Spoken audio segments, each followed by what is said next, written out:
Hello and welcome to the newest video where we are going to discuss money in Rise of Cultures. I'm going to share with you the best ways you can spend gems in the game and possibly how to avoid mistakes that many Rise of Cultures beginners do.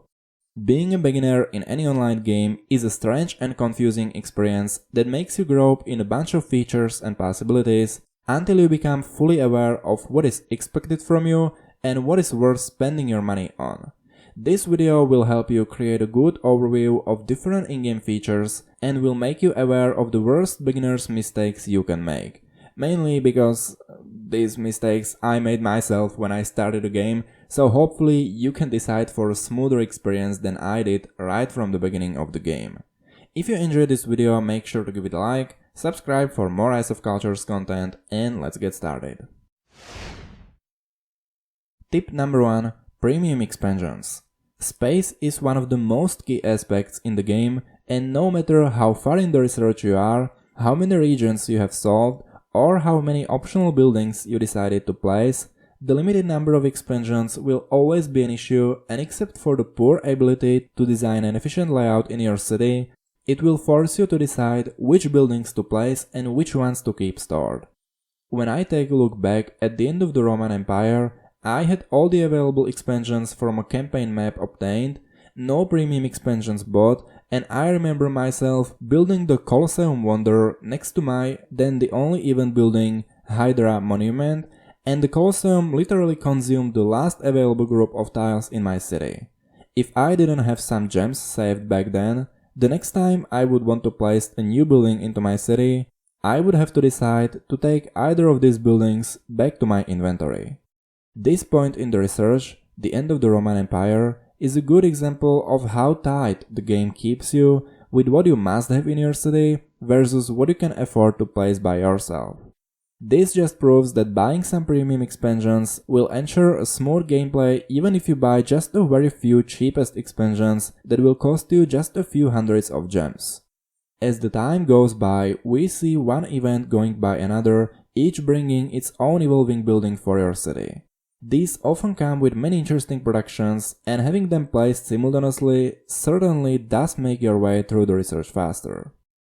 The number 2. Premium houses.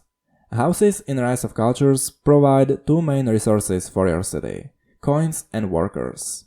No, I do not think spending gems for obtaining more coins that you can get from a bunch of places in the game is worth it, but what I am referring to right now are the additional workers you receive for every premium house you place in the city. You don't even need to purchase those expensive advanced houses from later eras. It's more than sufficient to buy premium house from Stone Age, as it will provide the same amount of additional workers as any other premium house in the game. Even though workers are one of the most important aspects in the game, I gave the premium houses second place in my list because more buildings in your city means, of course, more space consumed after all. The game balance is designed in a way that as you start purchasing anything that goes beyond what you necessarily need to progress, such as premium buildings, the space you get for free will not be sufficient for you, and eventually you will have to buy some premium expansions after all. Number 3. Premium culture sites. Now that you have enough workers and can afford having more productions running simultaneously, it's time to boost this production to get as much out of it as possible. Purchasing premium houses and getting more workers may indeed lead to premium sites as the next step. Once you had less workers in your city before buying premium homes, it was sufficient for you to create a layout that was mostly boosted by large cultural site and a few medium cultural sites or Minoan watchtower placed around to have a fully boosted part of your city. But now that you can afford running your productions in more buildings at the same time, it's time to boost the other corners of your city as well. Even one luxurious culture site properly placed in your city may give a boost to the training process in your military buildings, or will ensure a sufficient coins production next to your continuously boosted production of food. With that said, tip number 4. Save some gems for occasional use. No matter if we are talking about events, Alliance treasure hunt or any questline that temporarily appears in the game, Having a few gems on your account may become a decisive factor in terms of victory or obtaining the next grand prize in the event. I was actively participating in the Celtic event running earlier this year, but even though I managed to complete all quests in time, I was missing one more chest to open for receiving the next token for the Celtic Brock evolving building to evolve it to stage 10. Fortunately, even though I was purchasing expansions and premium houses back then, I held a small reserve of gems on my account, which helped me to buy additional event currency for purchasing that one needed chest. It wasn't anything expensive, but at the same time it helped me to gain significant progress in my evolving building.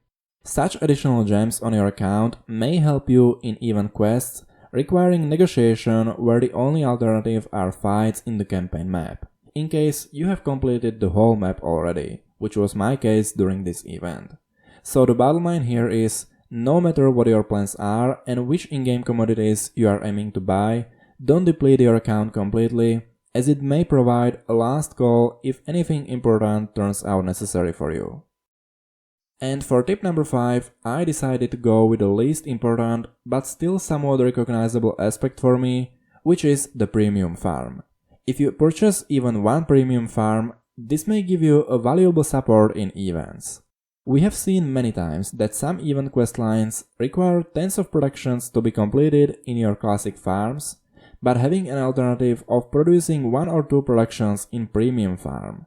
These are the quests that you obviously can complete even without buying a premium building, but having this advantage may speed up your progress through the event and possibly help reach even milestones that you wouldn't manage to complete in time otherwise. With that being said, these are the features I believe most significantly contributed to my current progress.